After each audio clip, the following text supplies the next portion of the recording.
আজিৰ ভিডিঅ'টিৰ প্ৰথম প্ৰশ্ন, Harappa is located on the bank of which river? Harappa কোন নদীৰ পাৰত অৱস্থিত? মই আটাইকেইটা অপশ্যন পঢ়ি নাথাকোঁ, যিটো শুদ্ধ সেইটোহে কৈ যাম।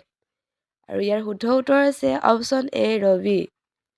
কিছুমানে হয়তো ইয়াৰ উত্তৰ সিন্ধু নদী বুলি ক'ব, কিন্তু ৰবি নদীখন হৈছে সিন্ধু নদীৰে এখন উপনদী। দ্বিতীয় প্ৰশ্ন, the most common animal figure found on the হৰপ্পাত চাইট ইজ দ্য? হৰপ্পাত আটাইতকৈ বেছি কি প্ৰাণীৰ আকৃতি পোৱা যায়? ইয়াৰ শুদ্ধ উত্তৰ হৈছে অপশ্যন এ ইউনিকৰ্ণ খাৰ, অৰ্থাৎ এনেধৰণৰ এশিঙীয়া খাৰৰ আকৃতি পোৱা গৈছিল। ইয়াৰ পাছৰ প্ৰশ্ন, Mahabharata is also' known as? মহাভাৰতক আৰু কি হিচাপে জনা যায়?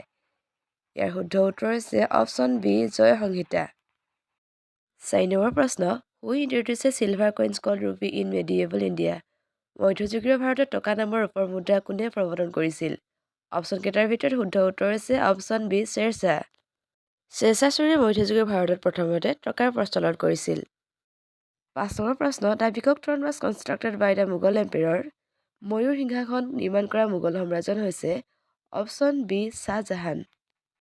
ময়ূৰ সিংহাসন দিল্লীৰ লালকিল্লাৰ দিৱানী খাচত অৱস্থিত। ইয়াৰ পিছফালে দুটা ময়ূৰ নাচি থকা দেখা পোৱাৰ বাবে ইয়াৰ নাম ময়ূৰ সিংহাসন ৰখা হৈছিল। 6 নম্বৰ প্ৰশ্ন, the Gol Gumbaz the mausoleum of Muhammad Adil Shah is? মহম্মদ আদিল শ্বাহৰ সমাধিস্থল গোল গুম্বজ ক'ত অৱস্থিত? ইয়াৰ শুদ্ধ উত্তৰ হৈছে অপশ্যন এ বিজাপুৰ। বিজাপুৰ হৈছে কৰ্ণাটকৰ এখন চহৰ।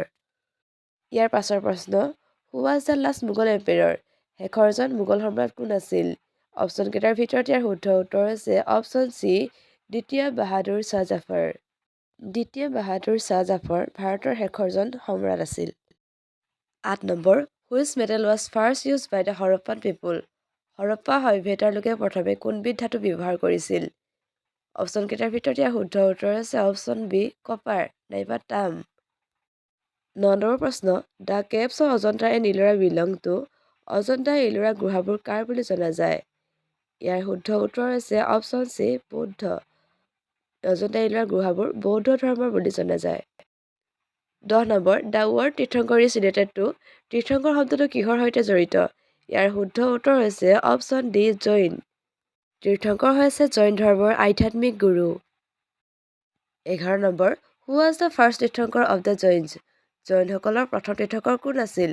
অপশ্যনকেইটাৰ ভিতৰত ইয়াৰ শুদ্ধ উত্তৰ হৈছে অপশ্যন ডি ঋষভনাথ।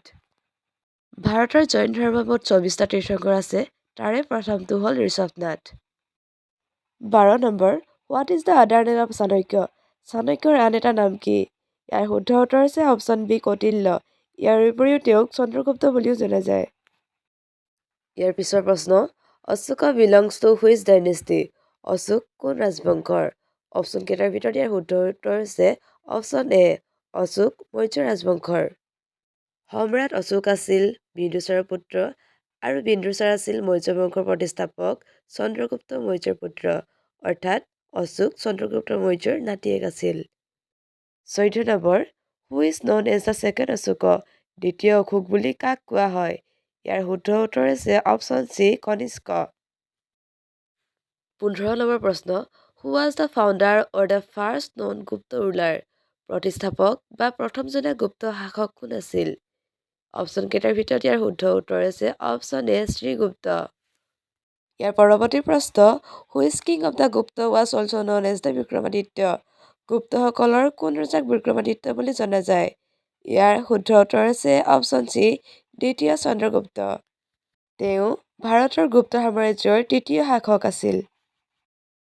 17 নম্বৰ, who was the ruler of Kamarupa during Hiuen Tsang visit? Hiuen চাঙৰ ভ্ৰমণৰ সময়ত কামৰূপৰ শাসক কোন আছিল? ইয়াৰ শুদ্ধ উত্তৰ হৈছে option A Bhaskar Varman. Hiuen Tsang ভ্ৰমণৰ সময়ত কামৰূপৰ শাসক ভাস্কৰ বৰ্মন আছিল। 18 নম্বৰৰ প্ৰশ্ন, who was the last Hindu ruler of Delhi? দিল্লীৰ শেষ হিন্দু শাসক কোন আছিল? অপশ্যনকেইটাৰ ভিতৰত ইয়াৰ শুদ্ধ উত্তৰ হৈছে অপশ্যন বি পৃথ্বীৰাজ চৌহান। পৃথ্বীৰাজ চৌহানে তৰাইনৰ দ্বিতীয়খন যুদ্ধত পৰাস্ত হয়। ইয়াৰ ফলত মুছলমান শাসনৰ দীৰ্ঘকালীন প্ৰতিষ্ঠা হয়। গতিকে পৃথ্বীৰাজ চৌহান আছিল দিল্লীৰ শেষ হিন্দু শাসক। 19 number, the biography of Humayun? Humayun নামা ৱাজ ৰিটেন বাই? হুমায়ুনৰ জীৱনী হুমায়ুন নামা লিখিছিল। ইয়াৰ শুদ্ধ উত্তৰ হৈছে option A Gulbadan Begum. How many hymns are there in Rigveda? ঋগ্বেদত কিমানটা শ্লোক আছে? ইয়াৰ শুদ্ধ উত্তৰ হৈছে অপশ্যন চি 1028টা। 21 নম্বৰ, who was the founder of Maurya empire? Maurya সাম্ৰাজ্যৰ প্ৰতিষ্ঠাপক কোন?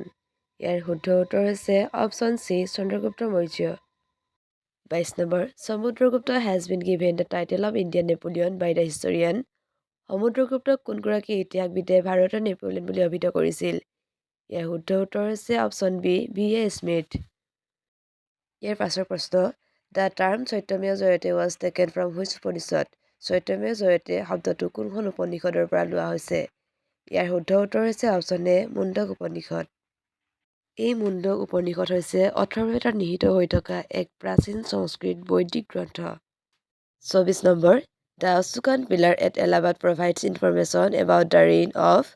এলাহাবাদৰ অশোক স্তম্ভটোৱে কাৰ ৰাজত্বকালৰ বিষয়ে তথ্য প্ৰদান কৰে? ইয়াৰ উত্তৰ হৈছে অপশ্যন চি সমুদ্ৰগুপ্ত। ইয়াত তেওঁৰ ৰাজত্বকালৰ ৰাজনৈতিক আৰু সামৰিক কৃতিত্বসমূহ অন্তৰ্ভুক্ত কৰা হৈছে। আজিৰ ভিডিঅ'টিৰ শেষৰটি প্ৰশ্ন, second Chandragupta was popularly known as. দ্বিতীয় চন্দ্ৰগুপ্তক অধিক কি নামেৰে জনা যায়? ইয়াৰ শুদ্ধ উত্তৰ হৈছে অপশ্যন চি বিক্ৰমাদিত্য। এয়াই আছিল আজিৰ ভিডিঅ'। যদি ভিডিঅ'টো ভাল পালে লাইক এটা কৰি দিব। ধন্যবাদ।